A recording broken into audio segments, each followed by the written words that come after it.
So I'm speaking from one of the accounting and consulting firms. I'm enough.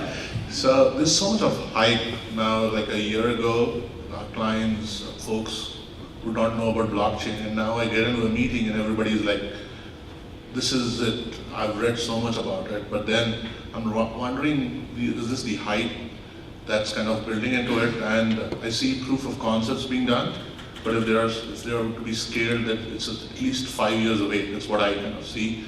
It's like, would blockchain survive that long? And what would it take fundamentally, one or two examples or events that'll actually make it mainstream and people would start talking real things rather than just building hype about it?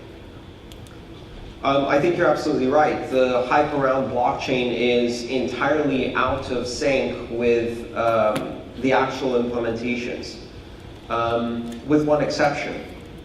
And that exception is the Bitcoin blockchain. And you could also say perhaps with two exceptions, because Ethereum is also has become a large-scale viable production system with still some growing pains, but definitely something to watch carefully. So there are a couple of really important blockchains in the world today, and other than that, we're seeing an enormous amount of hype. I think part of that represents just kind of the general economic conditions. If you have a lot of money, and in many corporations today, a lot of money is the situation because of free money and stimulus and low interest rates that we've been in now for 6 or 7 years. What are you going to invest it in? Equities, that's a bubble. Real estate, that's a bubble. Student loans, that's a bubble. Auto loans, that's a bubble. Bonds, that's a bubble. Corporate bonds, that's a bubble. And so one of the problems we have in all of the Western developed economies is that we have a lot of money chasing very little yield. And that tends to create these exuberances. And so people are looking at blockchain and saying, okay, maybe fintech is the place where we might get some yield. And I think the investment has far outpaced the reality on the ground, which will eventually correct.